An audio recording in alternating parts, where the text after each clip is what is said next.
एक राजा था। अपने राज्य में उसने नियम बना रखा था कि जो कोई चोरी करेगा उसे फांसी का दंड दिया जाएगा। एक दिन राजप्रासाद में चोरी हो गई। छानबीन हुई, 3 व्यक्ति पकड़े गए। जुर्म प्रमाणित हो गया। तीनों को फांसी देने की आज्ञा हुई। राजा के व्यक्ति उन्हें फांसी देने के लिए ले गए। 2 व्यक्तियों को उन्होंने फांसी दे दी। तीसरे को देने लगे तो उसने कहा, ठहरो, फांसी तो तुम दोगे ही, परंतु मुझे एक रहस्य ज्ञात है। यह किसी को बता देना चाहता हूँ जिससे संसार का कल्याण हो। लोगों ने पूछा, क्या रहस्य है? उसने कहा, मैं लोहे से सोना बनाना जानता हूँ। राजा के व्यक्तियों ने कहा, अच्छी बात है, बतला, लोहे से स्वर्ण किस प्रकार बनता है? चोर ने कहा, तुम्हें नहीं, केवल राजा को बता सकता हूँ। यह बात राजा के कान में भी पहुंची। उसके मुख में भी पानी भर आया। चोर को बुलाकर उससे पूछा, क्यों भाई, क्या यह सत्य है कि तू लोहे को सोना बना देता है? उस चोर ने कहा, हाँ महाराज, मैं एक बूटी जानता हूँ, उसे लोहे पर डाल देने से सोना बन जाएगा। राजा ने पूछा, कितने लोहे का स्वर्ण बना सकता है तू? उसने उत्तर दिया, जितना भी आप चाहें, परंतु बूटी मिलती है जंगल में।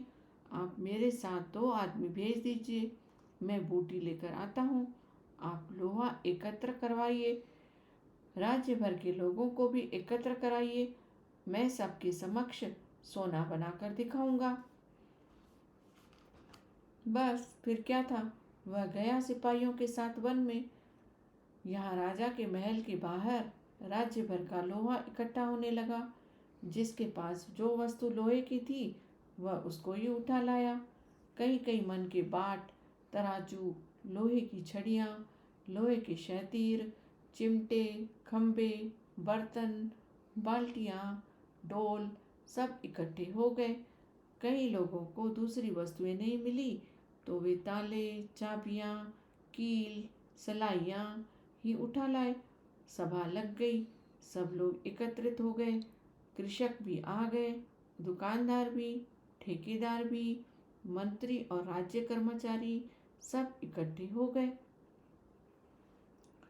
तभी वह व्यक्ति जंगल से बूटी लेकर आ गया। हाथ से मलकर बूटी उसने एक मेज पर रख दी और बोला, महाराज, यह है बूटी, इसको लोहे के एक ढेर पर डाल देने से सोना बन जाएगा, परंतु शर्त यह है कि बूटी को उठाकर वही व्यक्ति लोहे पर डाले जिसने कभी जीवन में चोरी न की हो। मुझे तो आप जानते हैं, मुझे तो चोरी के कारण फांसी का दंड मिला है, मैं तो यह कर ही नहीं सकता।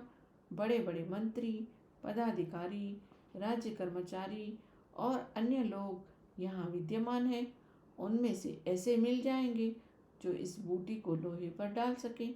उन्हें कहें कि बूटी को उठाएं और लोहे पर डाल दें। राजा ने कहा, हाँ, ऐसा तो हो सकता है। तब वह किसान और भूस्वामियों की ओर देखकर बोला, क्यों भाई कृषकों और भूस्वामियों, तुम में से ऐसा कौन है जिसने जीवन में कभी चोरी न की हो? कृषक थोड़ी देर चुप रहे। तब उनके चौधरी ने उठकर कहा, महाराज, आप तो जानते हैं कि हम लोग अपने पशुओं को खिलाने के लिए एक दूसरे के खेत से चारा काट लेते हैं, फिर ये चोरी तो हो गई, हम में ऐसा व्यक्ति कहाँ मिलेगा? राजा ने दुकानदारों की ओर देखा, बोले, भाई, तुम में से ऐसा कौन व्यक्ति है जिसने कभी चोरी नहीं की? दुकानदारों के नेता ने कहा, महाराज, हम लोग तो अपनी करतूत के लिए प्रसिद्ध हैं। किसी वस्तु को 1 सेर तोलते हैं तो घर जाकर 15 छटाक निकलती है। चोरी तो हो गई। हम में से कौन कहेगा कि उसने जीवन में कभी चोरी नहीं की? राजा ने ठेकेदारों की ओर देखा, बोले, तुम? ठेकेदारों ने कहा, महाराज, हमारी तो प्रतिदिन रिपोर्ट होती रहती है। हम पुल बनाने का ठेका लेते हैं, उसमें सीमेंट के स्थान पर रेत डाल देते हैं, 2 ही वर्षों के पश्चात पुल टूट जाता है, फिर कैसे कहें कि हमने चोरी नहीं की?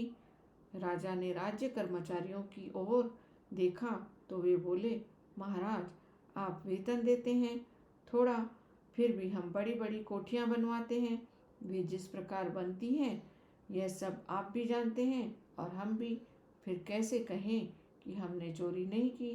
राजा ने मंत्रियों की ओर देखा, उन्होंने भी यही उत्तर दिया। अब राजा जी घबराए, अपने छोटे भाई की ओर देखकर बोले, तुम ही उठो, तुमने कभी चोरी नहीं की।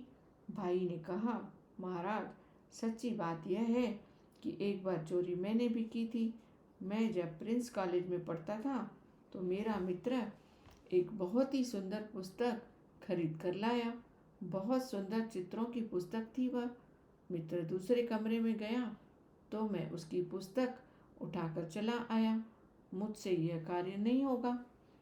राजा ने तंग आकर कहा, तब मैं ही इस बूटी को उठाकर लोहे पर डालता हूँ। परंतु तभी वह रुक गए, बोले, स्मरण पड़ता है कि चोरी तो एक बार मैंने भी की थी। मुझे हो गया था मियादी ज्वर। डॉक्टर ने कुछ भी खाने से मना कर दिया था। अपनी माताजी के पास मैंने पेड़े देखे, हट की कि पेड़े खाऊंगा। माताजी ने मना करते हुए कहा, नहीं, तुझे डॉक्टर ने मना कर दिया है। और पेड़ों को अलमारी में रखकर वह दूसरे कमरे में चली गई। उनकी अनुपस्थिति में मैं चुपके से उठा, अलमारी से पेड़े उठाकर खा गया। माताजी को बताया नहीं, परंतु चोरी तो मैंने भी की। चोर कहने लगा, जब सारे ही चोर हैं तो मुझ अकेले को ही फांसी क्यों, सबको दो। अपनी त्रुटियों को दूर करने के लिए अपने दोषों को देखो। दूसरों के दोषों को देखने से अपने अवगुण दूर नहीं होते। और फिर यह भी देखिए कि त्रुटियां और कमियां तो प्रत्येक में हैं, संपूर्ण गुण तो केवल ईश्वर में है। इस दुनिया में सब चोर चोर, कोई छोटा चोर, कोई बड़ा चोर।